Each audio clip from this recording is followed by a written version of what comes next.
अब हम देखेंगे सेकेंडरी स्ट्रक्चर के बारे में।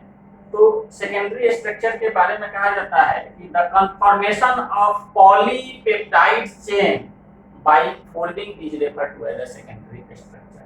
यानी जो पॉलीपेप्टाइड चेन होगा, पॉलीपेप्टाइड चेन प्रोटीन को बोला जाता है पॉलीपेप्टाइड चेन। इसका मतलब क्या होता है कि पेप्टाइड, पॉलीपेप्टाइड यानी अगर प्रोटीन की बात करेंगे तो पॉलीपेप्टाइड बहुत सारा, सो मेनी पेप्टाइड बॉन्ड से वो क्या बना रहता है, चेन बना रहता है, उस पे फोल्डिंग हो जाता है, उसमें कन्फर्मेशनल चेंज आता है और वो फोल्डिंग का कुछ पैटर्न होता है, उसको बोलते हैं सेकेंडरी स्ट्रक्चर।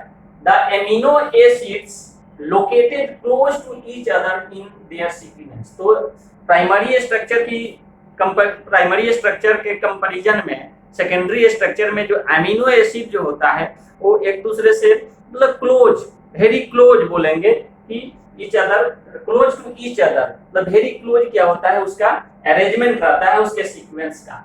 और ये जो सेकेंडरी स्ट्रक्चर जो है एक्चुअली क्या होता है, there are two types of secondary structure. Secondary structures को दो पार्ट में बांट दिया गया है। पहला जो होता है वो है अल्फा हेलिक्स और सेकंड जो है वो है बीटा शीट।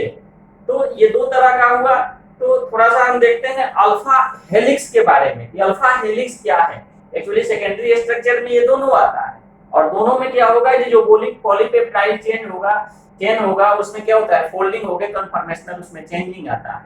तो अल्फा हेलिक्स को बोलते हैं कि alpha helix is spiral structure.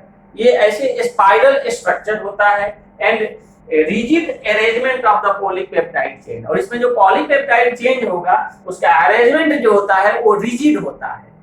और स्ट्रक्चर, ये जो स्ट्रक्चर दिया गया था अल्फा हेलिक्स और बीटा शीट, दोनों जो स्ट्रक्चर को दिया गया था प्रपोज्ड बाय पॉलिंग एंड कोरी इन 1951 में, दोनों स्ट्रक्चर को दिया था, अल्फा हेलिक्स को भी और बीटा शीट को भी दिया था। ये दो साइंटिस्ट थे पॉलिंग एंड कोरी ने। तो अल्फा हेलिक्स का पहले स्ट्रक्चर इन लोगों ने दिया था कि इसका स्ट्रक्चर ऐसे होता है। उसके कुछ दिन के बाद जो है बीटा शीट का स्ट्रक्चर इन्होंने प्रपोज किया था। और ये अल्फा हेलिक्स जो स्ट्रक्चर होगा सेकेंडरी स्ट्रक्चर में टाइटली पैक्ड कॉइल स्ट्रक्चर होता है। यानी जो एमिनो एसिड का जो सीक्वेंस होगा, पॉलीपेप्टाइड जो चेन होगा वो कंपैक्ट क्या होता है, उसका अरेंजमेंट होता है। और ये alpha helix stabilised by extensive hydrogen bond, इसके बीच में क्या होता है, हाइड्रोजन बॉन्ड होता है। उससे वो क्या होता है कि आपस में क्या होता है, जो उसका स्ट्रक्चर होगा ये पॉलीपेप्टाइड चेन का जो कन्फर्मेशनल जो चेंज आता है उसमें जो बॉन्ड का फॉर्मेशन होगा वो कौन सा होता है, हाइड्रोजन बॉन्डिंग होता है। अब देखेंगे ये बीटा शीट को also called beta pleated sheet, beta pleated sheet इसको बोला जाता है, या singly it is called the beta sheet. ये सेकेंड टाइप ऑफ स्ट्रक्चर है। सेकेंडरी स्ट्रक्चर का हमने देखा था कि अल्फा हेलिक्स और बीटा शीट, तो ये क्या होता है, सेकेंडरी टाइप ऑफ स्ट्रक्चर है। एंड ये जो स्ट्रक्चर जो दिया था अभी हमने यहाँ बताया कि ये अल्फा हेलिक्स और बीटा शीट दोनों जो स्ट्रक्चर है ये पॉलिंग्स और कोरी के द्वारा दिया गया था 1951 में। और ये propose by two or more segment of the fully extended peptide chain। ये क्या होता है, सेकेंड टाइप ऑफ स्ट्रक्चर है। और ये क्या होता है, बीटा प्लीटेड, इसमें भी क्या होता है, वो कन्फर्मेशनल चेंज आता है। और ये बीटा शीट जो है सेकेंडरी स्ट्रक्चर का, तो इसमें कन्फर्मेशनल चेंज यानी फोल्डिंग होके दोनों के केस में है, अल्फा हेलिक्स और बीटा शीट में दोनों में क्या होता है, कन्फर्मेशनल चेंज आता है। इसके बाद थर्ड जो आता है स्ट्रक्चर प्रोटीन का, ये है टर्शियरी स्ट्रक्चर। अब देखेंगे टर्शियरी स्ट्रक्चर ऑफ प्रोटीन। तो टर्शियरी स्ट्रक्चर ऑफ प्रोटीन को बोला जाता है कि ये क्या है, three dimensional structure of protein. Protein का जो थ्री डायमेंशनल स्ट्रक्चर होगा वो है टर्शियरी स्ट्रक्चर। और ये क्या होता है, ये कंपैक्ट, वेरी कंपैक्ट स्ट्रक्चर, ये बहुत कंपैक्ट स्ट्रक्चर होता है। और इसमें जो बॉन्ड होगा,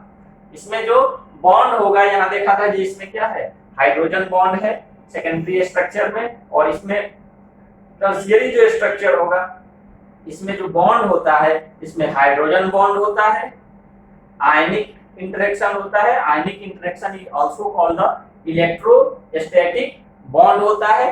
ये केमिस्ट्री में जो है केमिकल बॉन्डिंग एक चैप्टर पढ़ना रहता है, तो केमिस्ट्री में हम लोगों ने पढ़ा है इलेक्ट्रोस्टैटिक बॉन्ड के बारे में, हाइड्रोजन बॉन्ड के बारे में। इलेक्ट्रोस्टैटिक बॉन्ड में क्या होता है कि जैसे सोडियम क्लोराइड, इसका एक एग्जांपल लेते हैं, तो सोडियम पर प्लस चार्ज होता है और क्लोरीन पर माइनस चार्ज होता है, और दोनों में आपस में वो क्या होता है, आपस में इंटरेक्शन करके और क्या बनाता है, सोडियम क्लोराइड बनाता है। तो उसमें इलेक्ट्रोस्टैटिक बॉन्ड होगा। हाइड्रोफोबिक इंटरेक्शन, तो ये हाइड्रो मीन्स होता है वाटर और फोबिक मीन्स होता है टू हेट, मतलब हेट, तो ये हाइड्रोफोबिक इंटरेक्शन होता है। फिर वान डेर वाल्स फोर्स, तो ये टर्शियरी स्ट्रक्चर जो होता है उसमें कितने तरह का बॉन्ड होता है, हाइड्रोजन, आयनिक इंटरेक्शन, हाइड्रोफोबिक और वान डेर वाल्स फोर्स जो होता है। तो ये हुआ प्राइमरी, सेकेंडरी और टर्शियरी स्ट्रक्चर। अब नेक्स्ट देखते हैं क्वाटरनरी स्ट्रक्चर।